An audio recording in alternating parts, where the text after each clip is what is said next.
بسم اللہ الرحمن الرحیم۔ شعراء حضرات اشعار کو اولاد کی طرح بلکہ اس سے بھی زیادہ سینت سنبھال کر رکھتے ہیں۔ کسی کو شعر دے دینا تو تقریباً ناممکن ہے، اور شعر بھی یوں دینا کہ اپنا نام ہی ہٹا دیا جائے، یہ تو بالکل ہی محال ہے۔ لیکن شاعر مشرق نے ایسا ہی کیا۔ کوئی 1 صدی پہلے ڈیرہ غازی خان کے ترین قبیلے سے تعلق رکھنے والے الہداد خان کے ہاں ایک بچہ پیدا ہوا جسے محمد رمضان نام دیا گیا۔ رمضان ہونہار طالب علم تھا، BA کے بعد BT کا امتحان پاس کیا اور بطور انگلش کے استاد کے سرکاری ملازمت اختیار کر لی۔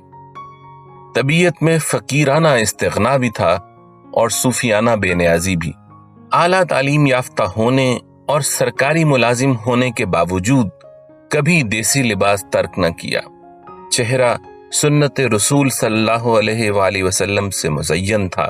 ہمیشہ ہاتھ میں ایک موٹی چھڑی اور کندھے پر بڑا سا رومال یا صافہ ڈالے رکھتے۔ فارسی اور اردو کے شعر کہتے۔ علامہ اقبال کے عاشقوں میں سے تھے۔ اپنے ایک دوست عطا محمد جسکانی سے گہرے لگاؤ کے باعث عطائی تخلص اختیار کیا اور محمد رمضان عطائی کہلوانے لگے۔ ان دنوں عطائی ڈیرہ غازی خان کے گورنمنٹ اسکول میں تعینات تھے۔ ان کے قریبی شناسہ مولانا محمد ابراہیم ناگی بھی انہی دنوں ڈیرہ غازی خان کے سب جج مقرر ہوئے۔ ابراہیم ناگی ایک درویش منش اور صاحب علم شخصیت تھے۔ مولانا ابراہیم کو علامہ اقبال سے ملاقاتوں کا اعزاز بھی حاصل رہتا تھا۔ ایک دن ابراہیم لاہور گئے، علامہ سے ملاقات ہوئی، واپس آئے تو سرے شام معمول کی محفل جمی۔ علامہ سے ملاقات کا ذکر چلا تو ماسٹر صاحب کا جنوں سلگنے لگا۔ مولانا نے جیب سے کاغذ نکال کر عطائی کو دکھایا۔ یہ علامہ کی اپنی تحریر تھی۔ مولانا کہنے لگے، لو عطائی، علامہ صاحب کی تازہ ربائی سنو۔ پھر وہ ایک عجیب پرکیف انداز میں پڑھنے لگے۔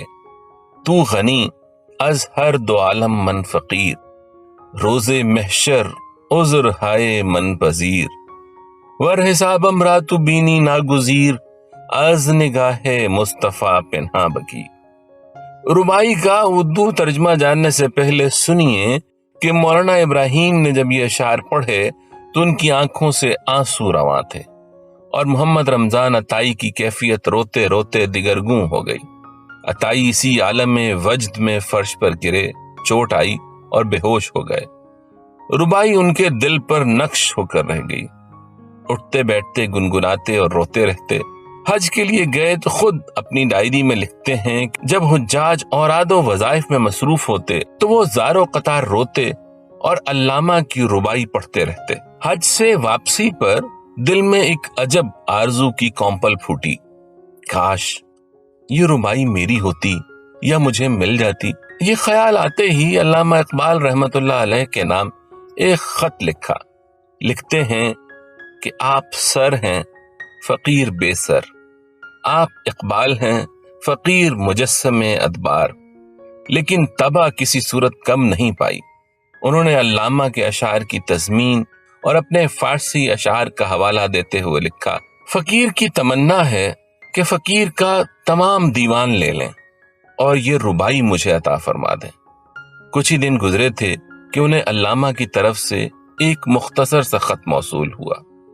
لکھا تھا، جناب Muhammad Ramzan Atai, senior English master, government high school Dera Ghazi Khan, جناب من، میں ایک مدت سے صاحب فراش ہوں، خط و کتابت سے معذور ہوں، باقی شعر کسی کی ملکیت نہیں۔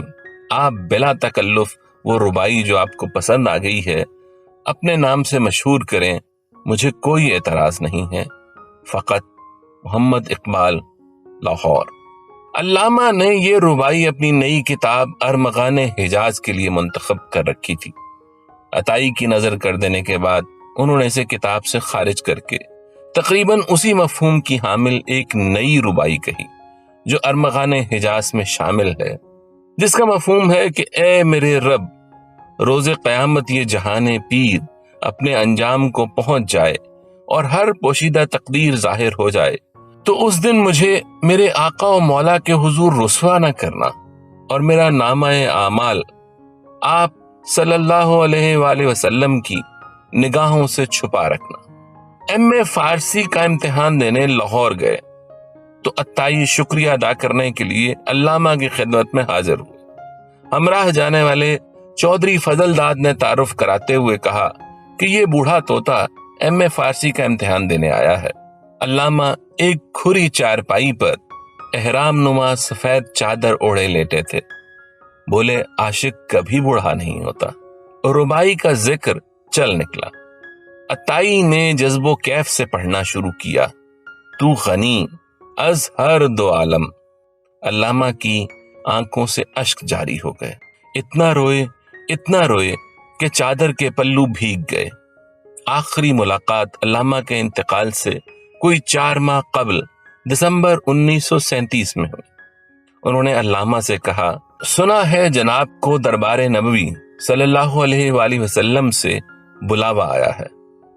علامہ آپ دیدہ ہو گئے، آواز بھرا گئی، بولے ہاں بے شک، لیکن جانا نہ جانا یکساں ہے۔ آنکھوں میں موتیا اتر آیا ہے۔ یار کے دیدار کا لطف دیدہ طلبگار کے بغیر کہاں۔ عطائی نے کہا، جانا ہو تو دربار نبوی صلی اللہ علیہ وآلہ وسلم میں وہ ربائی ضرور پیش فرمائیے گا جو اب میری ہے۔ علامہ زارو قطار رونے لگے۔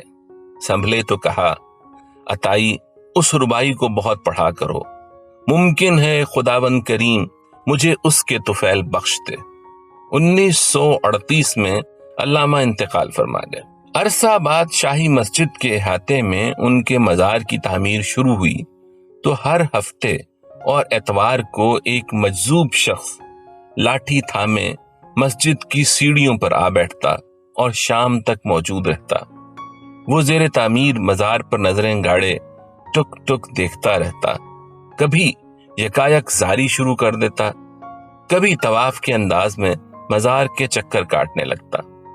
اس کا نام محمد رمضان عطائی تھا۔ مولانا محمد ابراہیم ناگی کبھی کبھی کہا کرتے، ظالم عطائی، کان کنی تو میں نے کی اور گوہر تو اڑا لے گیا۔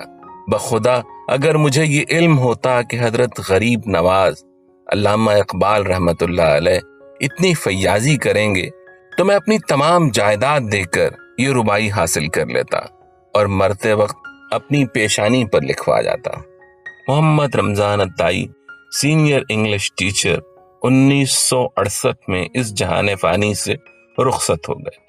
انہوں نے اپنی وصیت میں لکھا، میرے مرنے پر اگر کوئی وارث موجود ہو تو یہ ربائی میرے ماتھے پر لکھ دینا اور میرے چہرے کو سیاہ کر دینا۔